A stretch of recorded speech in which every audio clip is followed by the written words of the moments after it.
I told the people many times, the body is electric, the body is natural, and the body was never designed to live on dead food, chemicals, and mucus-forming things. When you bring plants like cloves and cinnamon into the body with understanding, you are not forcing healing. You are giving the body information. Mixing cloves with cinnamon can trigger changes in your body that most people never connect to two simple kitchen spices. Not because these spices are magic, but because your blood sugar, digestion, inflammation, circulation, and cellular stress all respond to chemical signals. And that is exactly what the pharmaceutical world does not want you thinking about. They want you chasing symptoms, buying pills, and believing your body is broken. But what if your body has been waiting for the right plant signals all along? Today, you will learn what cloves and cinnamon may do inside the body, how to use them safely, and why this simple combination matters right now. Think of your body like a house with smoke alarms in every room. When inflammation rises, blood sugar spikes, digestion slows, or toxins build up, those alarms start screaming. Pain is one alarm, fatigue is one alarm, brain fog is one alarm, high cravings are one alarm. But mainstream medicine often walks into the house, cuts the wire to the alarm, and says the problem is handled. The smoke is still there. The fire is still burning. The body is still struggling. So before we even talk about cloves and cinnamon, you need to understand the system they speak to. Your body runs on communication. Every meal sends a message. Every spice sends a message. Every processed food sends a message. Sugar tells your blood to spike. Damaged oils tell inflammation to rise. Artificial chemicals tell the liver to work harder. But certain plants carry compounds that tell the body something different. They tell the body to calm down, clean up, and restore balance. Cloves contain a powerful plant compound called eugenol. Eugenol is the same reason cloves have that strong, warming, almost numbing effect in the mouth. It has been studied for antioxidant and anti-inflammatory activity. In plain language, that means it may help protect cells from oxidative stress, the internal rusting that damages tissues over time. Cloves also contain flavonoids, phenolic compounds, and manganese, which support the body's natural defense systems. Cinnamon brings a different set of signals. Its most famous compound is cinnamaldehyde, the chemical that gives cinnamon its smell and heat. Cinnamaldehyde may influence how cells respond to insulin, how the body handles glucose, and how inflammatory pathways behave. Cinnamon also contains polyphenols, which are plant antioxidants that help the body manage stress at the cellular level. So what does that actually mean for you? When cloves and cinnamon enter the body together, they do not force the body like a drug. They nudge, they signal, they support. They may help the body respond better to sugar, calm inflammatory pressure, support digestion, and reduce oxidative stress. But the key word is support. This is not about pretending two spices cure disease overnight. That is not truth. The truth is more powerful. These spices work best when they become part of a larger pattern: cleaner food, lower sugar, more plants, better hydration, deeper sleep, and less chemical burden. That is the real Dr. Sebi influenced lesson. The body does the healing. The plant simply reminds the body what balance feels like. Why your body is struggling. Your body is not failing you. The system around your body is failing you. You wake up tired, and the world tells you to drink more coffee. You feel bloated, and the world tells you to take an antacid. Your sugar crashes in the afternoon, and the world sells you a snack full of refined flour and chemicals.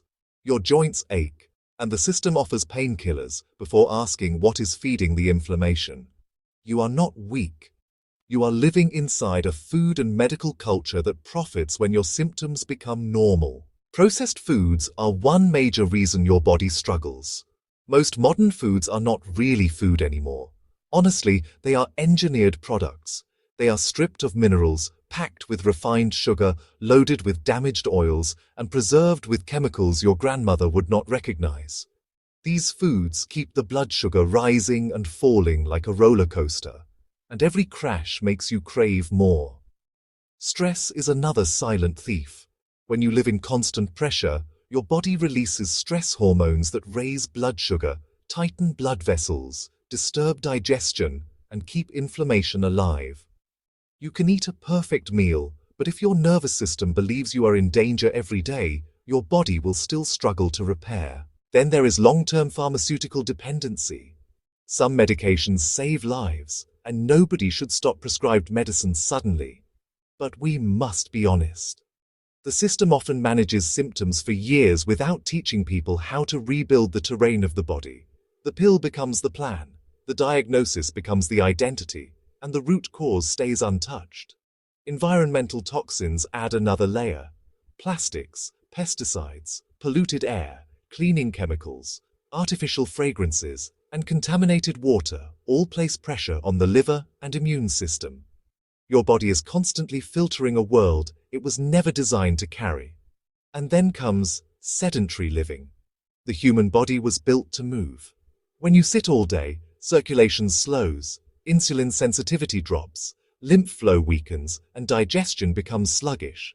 The body does not receive the physical signals it needs to stay alive and awake. This is where the Dr. Sebi philosophy enters naturally. The body is designed to heal when the right conditions return. Alkaline plants, mineral-rich foods, clean water, movement, sunlight, and rest create a terrain where the body can work. Cloves and cinnamon matter because they do not just chase one symptom. They speak to the deeper environment: sugar stress, inflammatory stress, digestive stress, and oxidative stress. That is why this remedy works differently. It does not silence the alarm. It helps remove some of the smoke. So, what does the research actually show? A systematic review from 2013, published in the Annals of Family Medicine, looked at cinnamon and markers related to type 2 diabetes. The review found that cinnamon may improve fasting blood glucose, LDL cholesterol, HDL cholesterol, and triglycerides, although it didn't show a clear effect on hemoglobin A1c. Now that's important because it shows promise, but it also keeps us honest.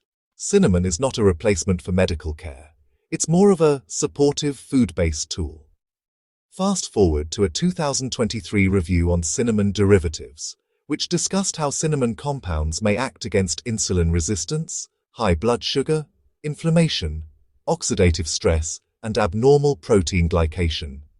Glycation, by the way, is what happens when extra sugar sticks to proteins in the body. You can think of it like sugar slowly caramelizing tissues from the inside. Over time, that process affects your skin, blood vessels, nerves, and organs. When it comes to cloves, a 2023 review on Syzygium aromaticum described eugenol and flavonoids as compounds linked to anti-inflammatory and antioxidant effects. Traditionally, clove has been used for tooth discomfort, digestion, and warming the body. Modern science is now studying what traditional cultures already observed. This small dried flower bud carries strong biological activity. In Ayurvedic tradition, both cloves and cinnamon have been used for generations to support digestion, circulation, warmth, and what's called metabolic fire. In African and Caribbean folk medicine, warming spices have been included in teas, tonics, and food preparations to help the body move stagnation and support internal cleansing. Long before scientific language existed, elders understood plant behavior just by observing. Here's the surprising part. The strongest benefit may not come from taking large amounts. Instead, it might come from small, consistent exposure. Your body doesn't need to be overwhelmed with spices. It needs rhythm. A small daily signal, repeated over time, can actually be more powerful than a big dose that might irritate your stomach, stress the liver, or cause side effects.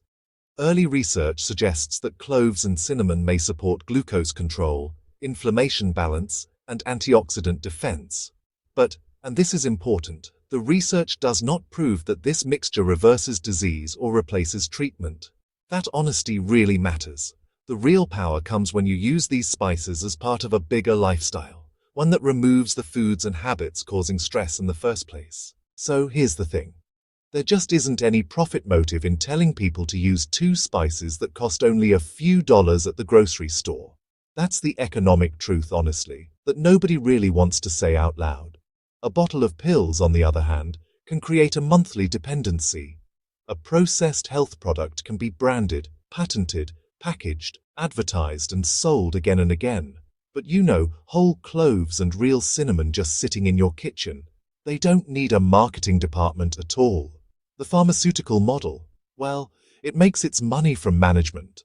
Blood sugar management, pain management, acid management, cholesterol management, symptom management.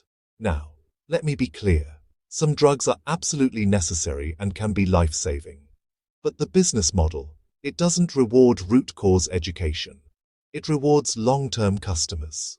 Even the supplement industry plays games. People think they are escaping the system by buying so-called natural products, but honestly, many supplements are weak, mislabeled, adulterated, or stripped of the very compounds that make the plant effective. Cinnamon capsules may contain lower quality cassia cinnamon with higher coumarin levels. Clove products may be diluted, old, or turned into concentrated oils that are just too harsh for daily internal use. The natural health industry can mislead people too. History shows this pattern really clearly. Traditional medicine has often been pushed aside, mocked, or treated as primitive until companies find a way to isolate, patent, or profit from plant chemistry. The American medical establishment spent decades elevating drug-centered care while marginalizing many traditional healing systems. The result is a culture where people know the names of medications, but cannot identify the plants that grow around them. But here is what they cannot take from you. They cannot take your kitchen. They cannot take your ability to learn. They cannot take your right to ask better questions. They cannot take the knowledge passed through elders, herbalists, and traditional healers who understood that food is not just calories. Food is information. Spices are signals. Plants are teachers. The protocol, preparation method, use whole cloves and Ceylon cinnamon whenever possible. Ceylon cinnamon is gentler for regular use because it contains much lower coumarin than cassia cinnamon. Coumarin is a natural compound that may stress the liver when taken in high amounts over time, especially in sensitive people.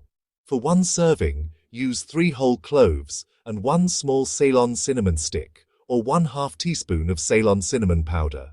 Add them to 2 cups of water. Bring the water to a gentle boil, then reduce the heat and simmer for 8 to 10 minutes. Do not aggressively boil the spices until the water becomes bitter. You want extraction, not punishment. After simmering, turn off the heat and let the tea sit covered for 5 more minutes. Then strain it. Drink it warm. Do not add refined sugar.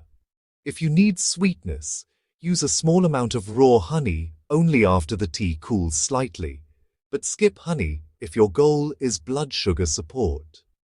Do not use clove essential oil internally for this protocol.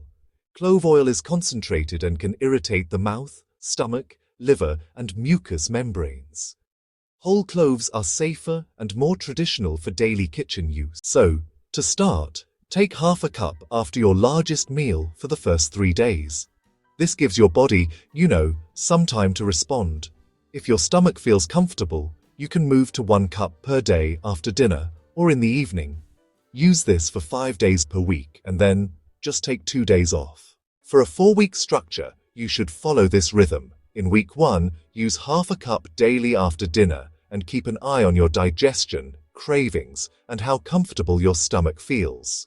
In week 2, increase to 1 cup daily, 5 days per week. In week 3, keep the same dose and begin removing one major trigger food like soda, white bread, fried snacks, or late-night sweets. In week 4, continue the tea while adding a 10-minute walk after meals. That walk really matters. Cinnamon and cloves may support the body, but movement actually tells your muscles to pull sugar from the bloodstream. When you combine plant signals with muscle movement, you give your body a much stronger message. Use this protocol for 4 weeks, then take a full 1-week break. After that, you can repeat if your body responds well. So, you should avoid this protocol if you are pregnant, breastfeeding, allergic to cloves or cinnamon, have active liver disease, have a bleeding disorder, or have surgery scheduled within 2 weeks. And It's really important to speak with a qualified professional first if you take blood thinners, diabetes medication, insulin, blood pressure medication, or, any drugs that are metabolized by the liver. Cloves and cinnamon may influence blood sugar and bleeding risk, especially in concentrated forms. Always consult a professional. Watch for sensitivity signs like stomach burning, nausea, mouth irritation, dizziness, unusual bruising, low blood sugar symptoms, rash, or worsening reflux. If these appear, just stop using it, all right? Remember, natural does not mean unlimited. Powerful plants really do deserve respect. For deeper support, you can pair the tea with an alkaline, plant-forward evening meal. Think steamed greens, avocado, cucumber, zucchini, quinoa, lentils if tolerated, or maybe a mineral-rich vegetable soup.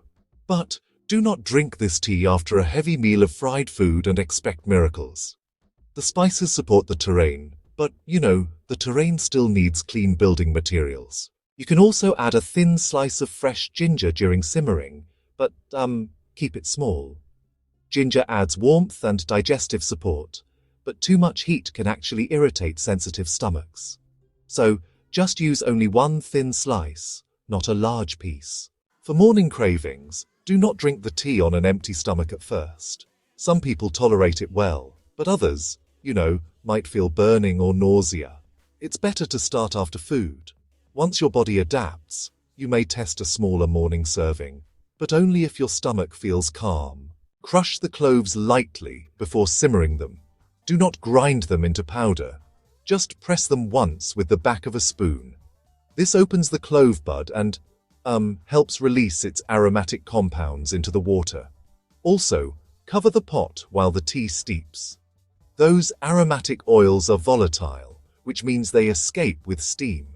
When you cover the pot, you keep more of the plant medicine in the cup instead of losing it into the air. So cloves bring eugenol, which is a powerful plant compound that's been studied for its antioxidant and inflammatory support. And, cinnamon offers cinnamaldehyde and polyphenols that may help support glucose and metabolic balance. This mixture actually works best as a daily signal, not as a megadose, Just use 3 whole cloves and 1 small Ceylon cinnamon stick in 2 cups of water. Drink 1 cup after dinner, 5 days per week, for 4 weeks. But please avoid it if you have bleeding risks, liver disease, pregnancy, surgery, or any medication conflicts. The real change comes when the tea joins clean food, movement, and just less processed poison in your life. Don't chase symptoms forever, all right? Change the terrain, and the body, honestly, it remembers how to heal. Now, I want to hear from you. Have you ever used cloves, cinnamon, or maybe another kitchen spice as medicine in your family tradition? Tell me in the comments what you used, who taught you, and what you noticed. In the next video, we're going deeper into one simple bedtime drink that, honestly, so many people over 50 use for digestion, inflammation, and morning energy. But most people prepare it the wrong way and lose half the benefit. Here at HealthQuest, we believe food is medicine, the body is the healer, and knowledge really belongs in the hands of the people. This channel exists for those who are done waiting for a broken system to teach them how to live. So, subscribe and join a community that's reclaiming plant wisdom, one remedy at a time. Your body is not your enemy, it's your messenger. Learn the language, and, healing becomes possible.